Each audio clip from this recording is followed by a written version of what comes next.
This is my scrapbook.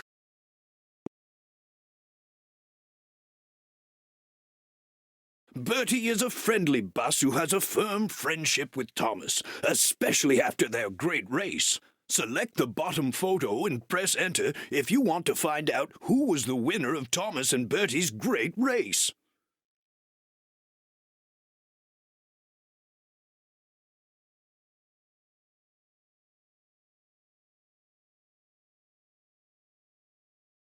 We've done it! We've done it! Panted Thomas. We've done it, hooray! We've done it, hooray! Chanted Annie and Clarabelle as they whooshed into the last station.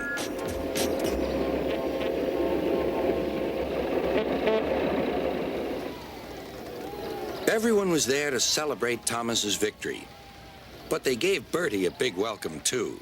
Well done, Thomas, said Bertie. That was fun, but to beat you over that hill, I should have to grow wings and be an airplane.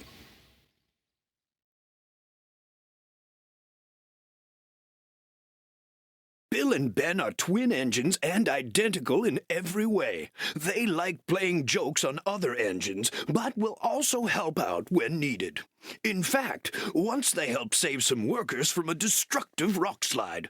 The work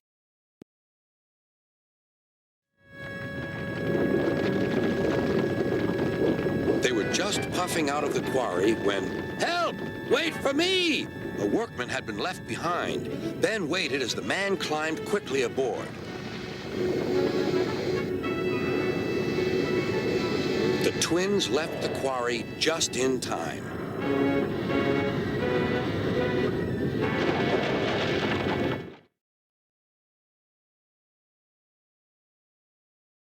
Bulgy is a... The bridge is now mended, but not, unfortunately, Bulgy and his ways. He never learned sense. He's a hen house now, and his lies can do no harm. The hens never listen to them anyway.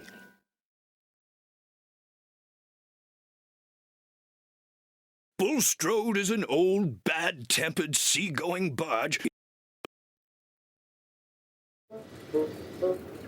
Percy watched as Bulstrode was towed to the beach.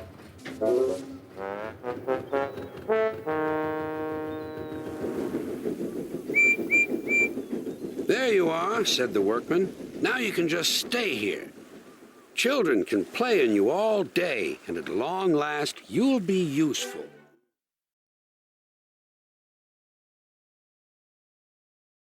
Carol...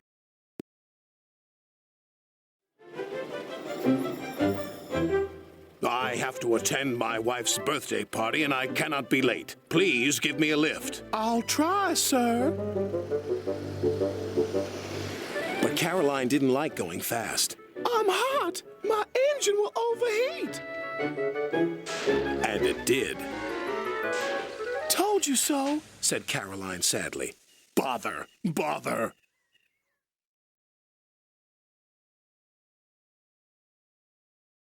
Cranky is a crane with a high and mighty...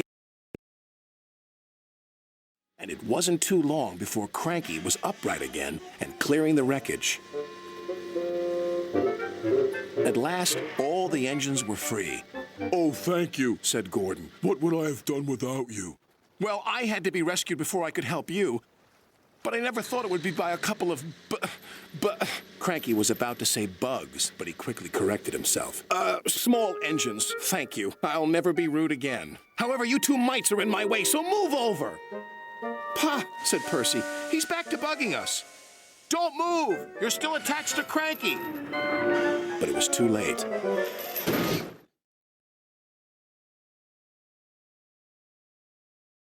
Daisy... Said Champion. Oh, murmured Daisy. Why doesn't he run away? Go on, Daisy, said her driver. He's harmless. Yes, said Daisy unhappily. You know he's harmless, and I know he's harmless. But does he know? Look at his horns. If I bumped into him, he might hurt them. The farmer wouldn't like that. Champion sniffed at Daisy. Ugh, said Daisy, and that was that. Daisy did no more.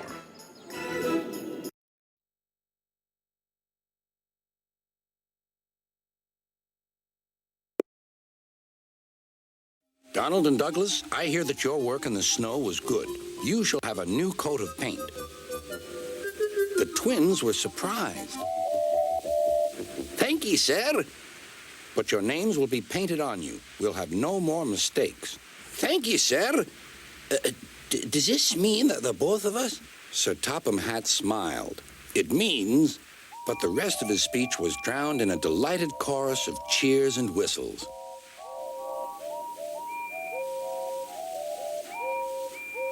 The twins were here to stay.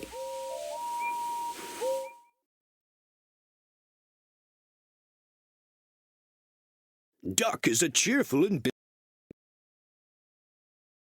It's too late, Duck groaned. He veered into a siding where a barber had set up shop.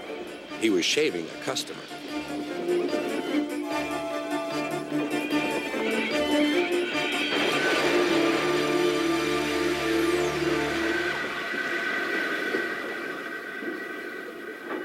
The silly cars had knocked their conductor off his van and left him far behind after he had whistled the warning. But the cars didn't care. They were feeling very pleased with themselves. Beg pardon, sir, gasped Duck. Excuse my intrusion. No, I won't, said the barber. You've frightened my customers. I'll teach you, and he lathered Duck's face all over.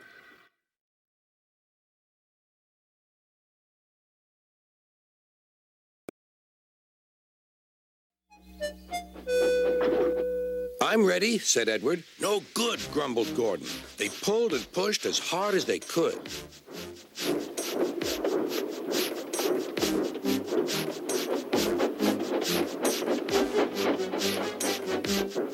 I can't do it. I can't do it. I can't do it, puffed Gordon. I will do it. I will do it. I will do it, puffed Edward. Edward pushed and puffed and puffed and pushed as hard as ever he could. And almost before he realized it, Gordon found himself at the top of the hill. I've done it! I've done it! I've done it, he said proudly. He forgot all about kind Edward and didn't say thank you. Edward was left out of breath and far behind, but he was happy because he had been so helpful. At the next station, he found that the driver and fireman were very pleased with him.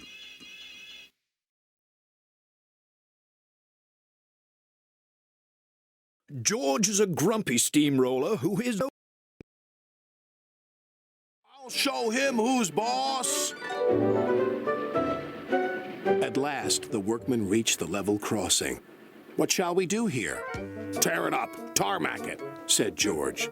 So they did, but not properly, and George knew it. Later, Thomas was traveling home on the same line.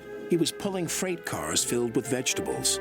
The signalman had forgotten to warn his driver about the crossing. That's nice. We don't need to stop, said Thomas happily. Yes, we do, called his driver. But it was too late.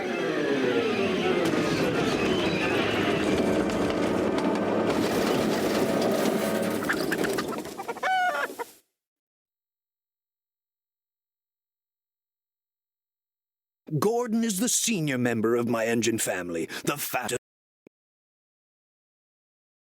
Then there was trouble. As Gordon approached the new station, neither the driver nor fireman could apply his brakes. Something had jammed. The driver reduced steam, but Gordon was still going too fast.